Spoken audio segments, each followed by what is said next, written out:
The glass doors of Maison Etoile, one of the city's most luxurious boutiques, glimmered in the morning sun. Inside, soft piano music played as wealthy customers browsed handbags that cost more than some people's cars.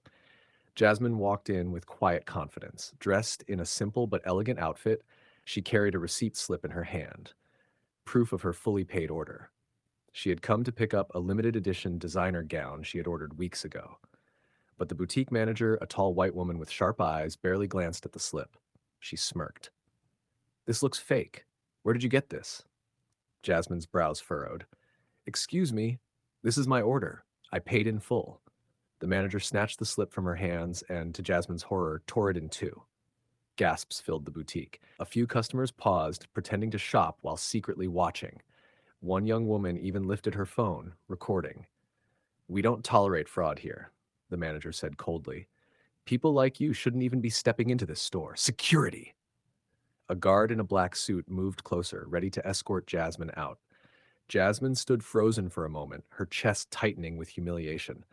She noticed the whispers around her, some shocked, some amused. Her dignity was being stripped away in front of strangers, all because of prejudice. But then, slowly, she lifted her chin. Her voice, calm but steady, cut through the tension. "You just made the biggest mistake of your career." The manager scoffed. "Is that supposed to scare me?" Jasmine pulled out her phone and dialed a number.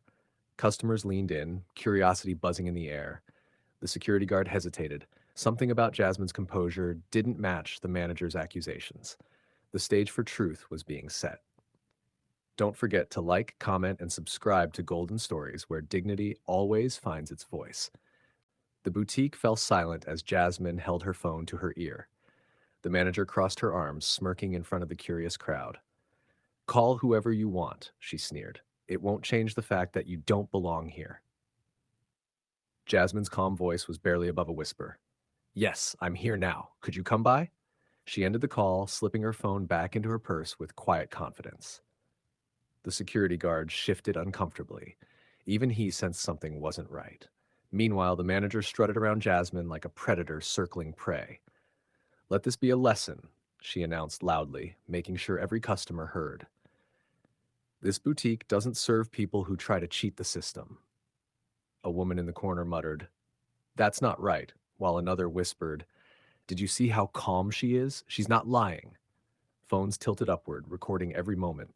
The humiliation had gone public. Jasmine, however, didn't flinch. She clasped her hands gently in front of her, her gaze steady on the manager. "You've already judged me," she said softly, "not by truth, not by facts, but by the color of my skin." The manager rolled her eyes. "Oh, don't play that card with me. I know a fraud when I see one."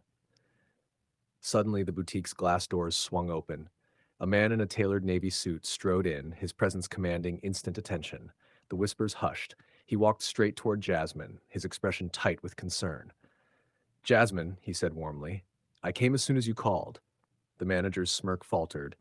"And who exactly are you?" she asked, her voice trembling slightly.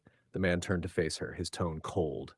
"I'm the regional CEO of this brand, and she," he gestured toward Jasmine, "is one of our major investors." The boutique froze.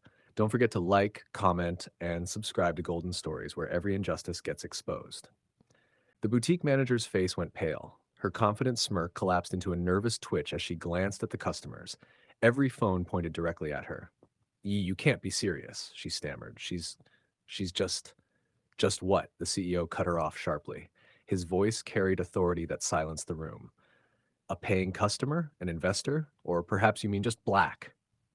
Gasps echoed through the boutique. The manager's mouth snapped shut. The CEO stepped closer, his tone firm but controlled. "You tore up her receipt. You humiliated her publicly. You insulted her dignity in front of strangers. Do you realize how many policies you've broken in less than 5 minutes?" The manager's hands shook. I I thought it was fake." "Thought?" Jasmine finally spoke, her voice steady. "Or assumed? You didn't question my slip. You questioned me. You judged me before I even had the chance to speak." The customers nodded, murmuring in agreement. Someone whispered, "She's right." The CEO turned to security. "Escort her to the office. She'll be suspended until further notice."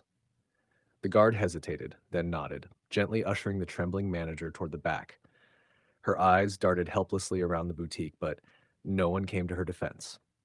The CEO turned back to Jasmine. His voice softened. I'm so sorry for what you went through here. It's not just unacceptable, it's shameful. Jasmine nodded gracefully, her poise unshaken, but her eyes scanned the room, landing on the customers still recording. She knew this moment wasn't just about her, it was about everyone watching. And this was only the beginning.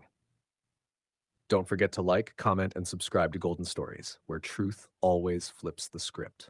Video of the incident spread like wildfire. By the next morning, hashtags filled social media, justice for Jasmine and hashed respect black customers.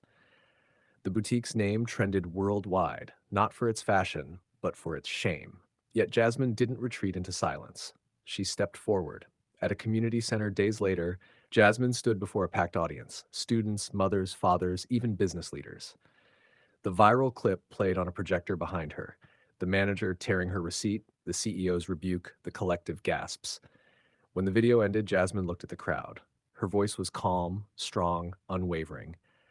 This wasn't just about a dress, she began.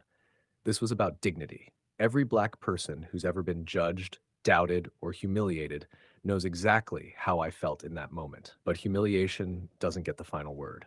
Empowerment does. Applause thundered. She continued, That's why I'm here, and why I'll keep going. To remind young black boys and girls that they belong anywhere. To remind corporations that respect isn't optional. And to remind the world that black lives don't just matter, they shine.